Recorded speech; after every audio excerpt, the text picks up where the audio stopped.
Today, we're going to explore how a small business in a rural Mexican community acquires and works with its raw materials, the pods of the mesquite tree. Xuchil Natural Products is a startup specialized in the manufacture of baking flour and other natural food products directly obtained and derived from the Oaxacan countryside in southern Mexico.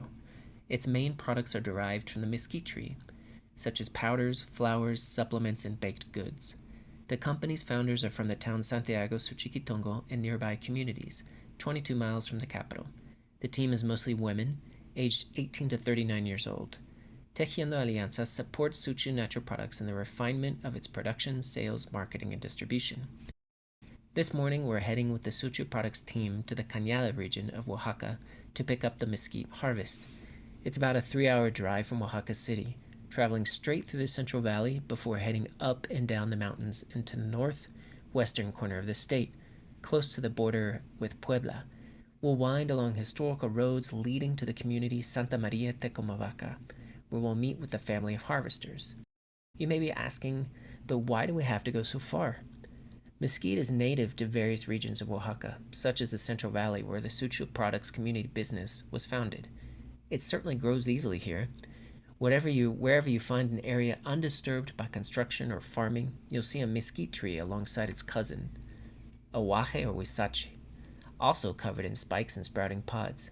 Since mesquite is mostly valued as a source of wood, these trees are the first to go when anyone develops a plot of land in the countryside. Now with the mezcal boom, the obsession over agaves has led to countless mesquite trees being cut down and discarded like weeds. Stories about mesquite trees go back generations, like a grandpa taking his goats and cattle to graze in the fields, probably tying them under a mesquite tree so they could munch on the low-hanging pods. Later, the animal's fur shines and they gain weight with the healthy nutrients.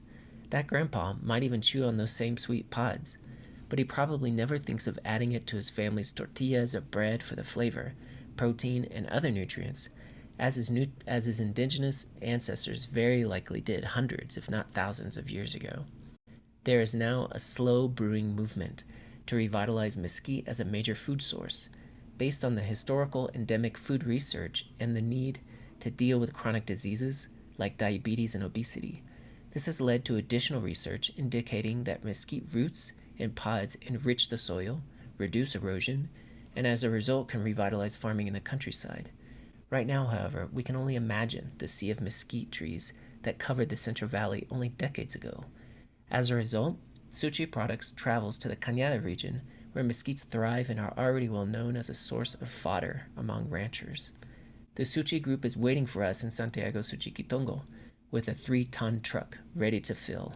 We're heading along the old freeway that connected Oaxaca to the rest of the country, passing through towns such as Huitzul and Telixtlahuaca, before veering upward toward a mountain range.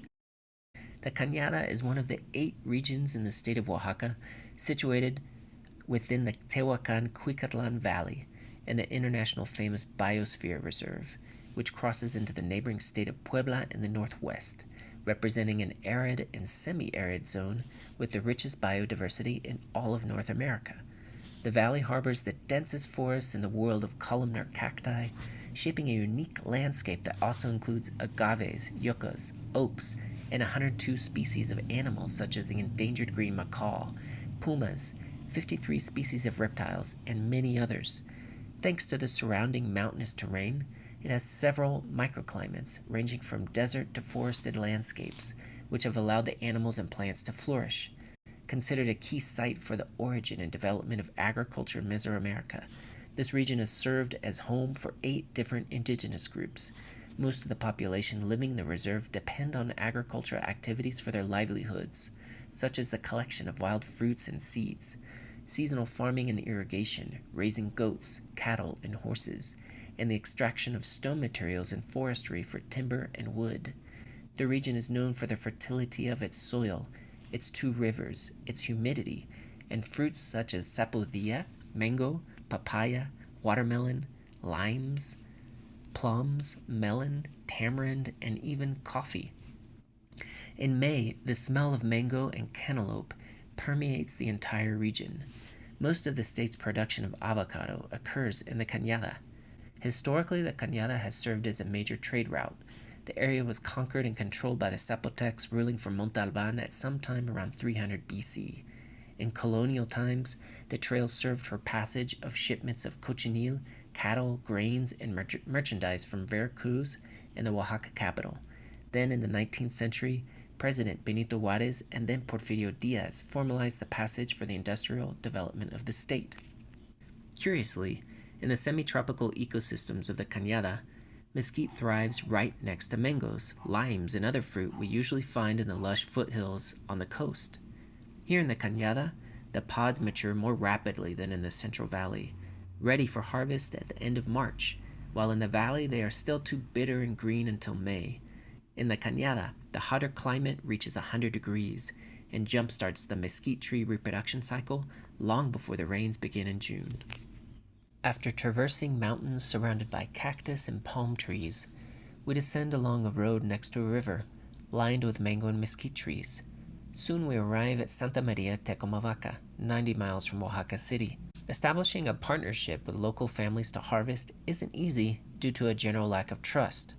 A history of dealing with authorities and businesses who have promised new roads and jobs, then never actually having followed through, has made families justifiably wary of agreements that imply physical labor and time.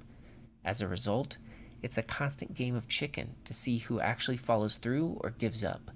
Luckily, the Martinez family has shown for 2 straight years that they are open and reliable. When the Xuchil team arrives, they back the truck up a gravel hill lined with thick, leafy mesquite trees, leading to the family's house. The 1,900 kilos of pods wait in piled bags on their patio. For approximately 1 hour, the Xuchil team forms a chain that picks up the bags, places them on the scale, registers the weight, then tosses them to the back of the truck where another member arranges them. After the final bags are loaded, the team calculates the total for the entire harvest based on the weight. The Martinez family, while harvesters themselves, also coordinate a 40-person team of local residents, aged 5 to 80, equally male and female, who took nearly a month to harvest the 1,900 kilos, each turning in their bags to the family and now awaiting their corresponding pay. The family has said that they could easily harvest 3 times more pods if necessary from the communal lands within the town's territory, which could potentially add up to 6,000 or more kilos. To harvest, you follow ancient paths on communal land filled with mesquite, looking for the trees with the most pods in the best condition. The pods should appear light cream colored without any evidence of bug or bird damage, be dry enough to snap in half, and have a sweet flavor without any chalky aftertaste which would indicate fungal growth. Ideally, they would harvest directly from the tree to avoid any dirt or animal fecal matter from the ground. Wearing gloves is recommended to protect hands from the sharp spines along the branches within arm's reach. If the pods are higher up, the harvester will place a tarp on the ground below the tree and shake the branches to loosen the pods, maybe knocking them down with a long piece of bamboo. The nylon bags hanging over their shoulders quickly fill up. Depending on the speed of the harvester and the density of trees with mature pods, they can fill a bag with 20 kilos in 30 minutes to an hour, earning them the same as the daily wage for a construction worker, but in 2 or 3 hours. The Xuchil team hopes that this income will make a tangible difference in these families' lives. Strangely enough, the abundance of natural resources and the fertility of the land have not catapulted the local population out of poverty, leading to a 5% reduction in residents over the last 5 years. Harvesting mesquite pods can possibly change that. After lunch, we chat with the family in the shade, learning that they are native to the area but do not know the indigenous language, only Spanish, that the husband had lived in the U.S. a number of years laboring as a line cook in restaurants around L.A. before saving enough money to return and fix up his home. His English, though broken, has almost no accent. With full stomachs and a nearly overflowing truck, we begin the trek back to Suchilquitongo, stopping only to buy a few crates of mangoes. The team quickly unloads the nearly 2,000 kilos of pods into the storage area of their factory, where they will be enclosed away from bugs and other pests. The pods are stored for a maximum of 3 to 4 months before beginning a production cycle, at times protected within CO2-filled bags to kill any possible insects such as weevils and white moths. which may have stowed away inside the pods and will cause problems later on.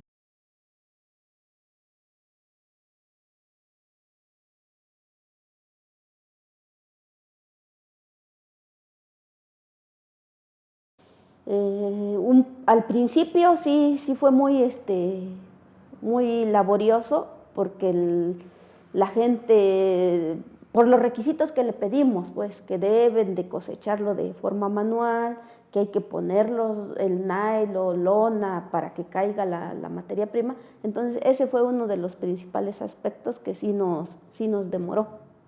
Bueno, uno de los desafíos es primero encontrar quién se encargue del acopio de vaina.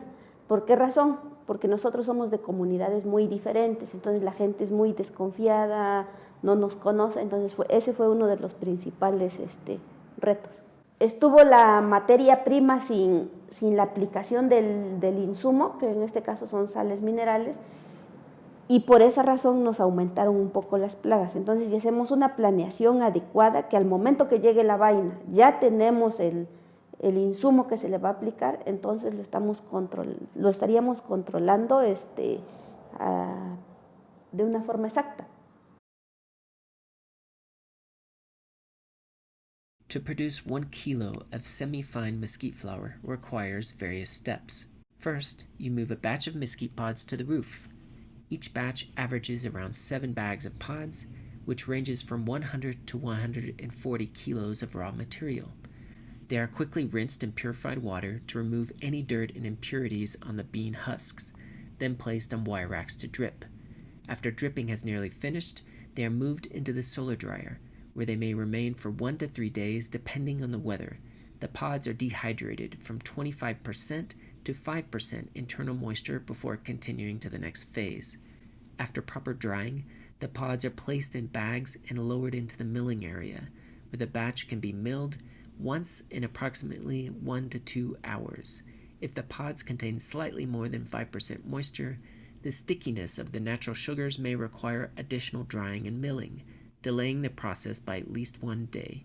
The milling produces 2 different grades of processed material, broken seed shells and a mix of fine flour and thicker flour made of outer layers of the pods. The mix of fine and thicker flours are placed in a bag and lowered into the sieving machine, which separates them into 2 grades. The finer flour will be packaged for sale for general customers or further sieved by hand if requested, while the thicker material will be toasted and packaged as a coffee substitute. Each batch requires approximately 1 week to process. However, additional batches can concurrently pass through different phases of the cycle.